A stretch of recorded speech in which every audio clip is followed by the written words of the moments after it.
once we do that, get into our feelings and are able to label them, we start to move into that self-regulation where we start some of those social cues where you start to recognize your body clues and being able to recognize when your body's changing and what clues. And we always start with the child first. So what do you look like? But as a parent, you probably are going to have to tell them what they look like and to be able to do that. So if you were to pick your 9-year-old, what does he look like when he's starting to get upset? What features would you be able to pick out?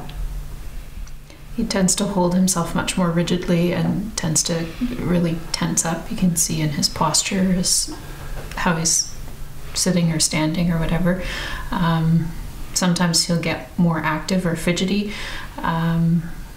It usually doesn't show in his face. It's usually not a facial expression for him. Okay. And that's what this one is about. Body clues is about starting to recognize them in yourself first, and that what they are. So it could be, your son getting rigid or clenching your fists, or in my particular case, my face gets red. So you can see features for me that are physical, and then what do you do to stop those? And that's what we start to move into, is helping them to make those choices to be able to self-regulate and not need a grown-up to intervene and make those choices for them. But everyone's different. So again, an interesting conversation to have. We, in the book, there's a body clues. Having your kids and you sit down and draw and say, what body clues does daddy have when he's getting upset? How do you know? It's really interesting to watch what kids pick up from their parents. We had a mom who said, I don't think I have body clues that when I'm getting upset. And her 4-year-old said, yes, you do, mommy. You cross your arms and and she had this whole description of what her mom looked like. And her dad turned and said, it's amazing what they pick up, eh? And she wasn't aware that she had any of those body clues.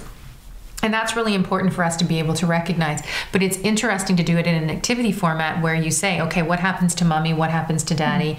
And then sharing what you see in them, because they may not be aware of it. Because the next level, as you know, is how you interact with people in life, right? So think about people that you've had conversations with, that you can pick up what they're saying doesn't match exactly what they're feeling, right? Their body clues are different, and kids need to be aware of that. So when we talk about when you're doing something that's irritating another person, and you need to be able to pick up those body clues to step out or to back off or to stop talking or to do that annoying behavior. So when your oldest goes to do music, your youngest needs to get that message that you need to stop. And those are social cues that we need all through life, right? I know when I go into my boss's office, there's days where I think, okay, forget it, I'm not asking that question, and he hasn't said a word. So, and I'm sure you have those experiences. So helping them to take it from their own personal, very much all about me ego, to being aware of other people is a critical component that they'll need going through life to be able to pick up, because 80% of what we communicate is through our body language, right? And so it's our tone of voice. How many times have you ever said to your son that their tone of voice doesn't sound? Oh yeah, that's a fairly frequent conversation around our house. In fact, that you need to use a pleasant voice, or when you say it that way, it makes it less likely that I'm going to feel good about doing that for you. Yeah. So we often have them check. And it's that check-in. It's that immediate teaching feedback that says, you know what, that doesn't feel very good for me. That sounds like a put down for me when you're talking like that, or that tone of voice is disrespectful, and labeling it to say, this is the situation. Or I have kids that I work with who have no idea, they're shouting. You know what, you're shouting. I have families that are very European, and yelling is a typical part of conversation in their home. But in my home, that feels uncomfortable. So I have friends where I've been in their homes and they're yelling. I'm thinking, why is your dad yelling? He's not yelling. And I'm like, you're kidding me, right?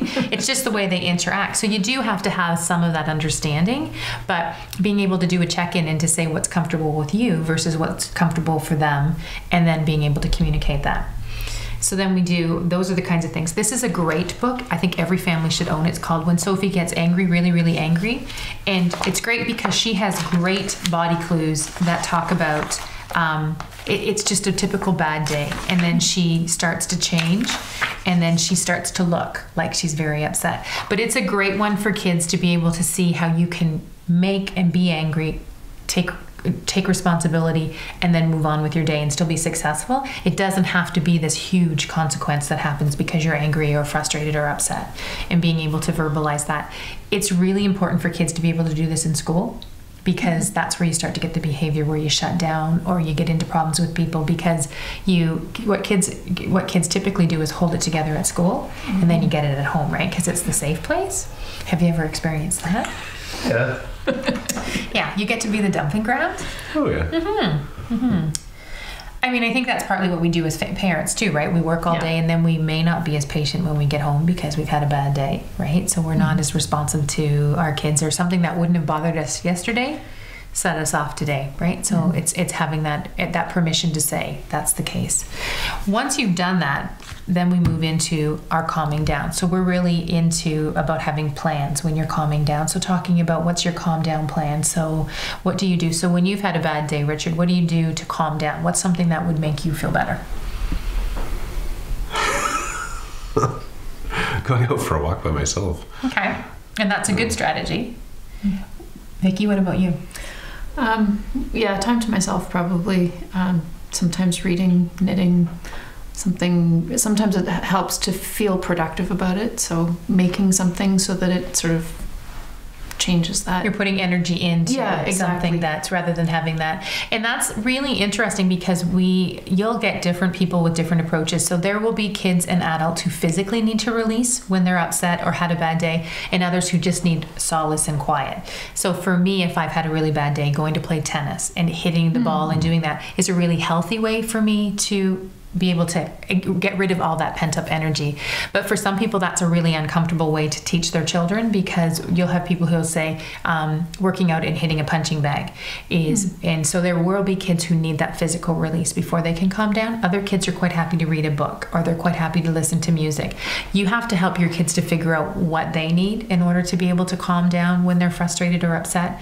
And then you need to have different plans for different places, because obviously you cannot go for a walk at school. You can't get up in the middle of class and leave.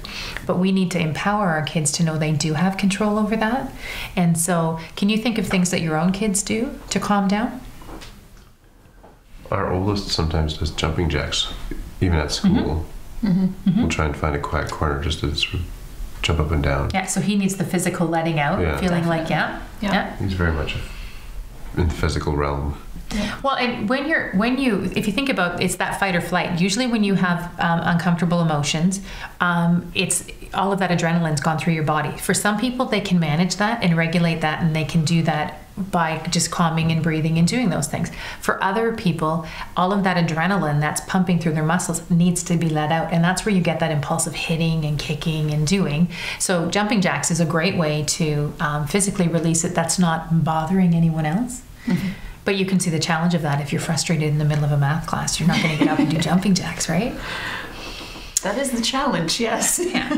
But you have to, and that's part of that communication with teachers, because we do have kids who we've said to the teachers, you know what? The difference between him being successful and feeling good about himself is the difference between you letting him go out in the hall and do this, and he's controlling himself to be able to do that, versus making it disruptive in your classroom. Same thing for parents, right? So picking things that work for you, listening to music or going for a walk, and those are the things. But one of the greatest things about it, that is being able to have control. So when you have a plan, like anything, when you have better plans, you feel more in control, and you're usually more successful and need your plans less because you've already proactively planned it, right? So that's where the common language comes in between home and school, and the kids can even point to which one they need sort of now. Yeah. And so they can say, or they can have a plan with their teacher that says, this is the things that I've chosen to do, because when they're learning it at school, they develop their own calm down plan. So we've given them ideas, and On the Ball here has all the ideas as well, because one of the things is the stress walls, being able to squish it and do those things. So they can make their own plan. So your son could specifically put in his plan jumping jacks, and then the teacher would know that. And then we have schools that are so tied to this that you have a peer, and your peer knows your plan. So your peer can say, you know what, your face is getting red. Are you getting frustrated? Yes. Why don't you go and do your jumping jacks? And they'll help them and coach them through, so that the teacher, and so they're supporting each other. So everybody knows what each other's working on. So again, it doesn't feel like you're on your own. It's a sense of community.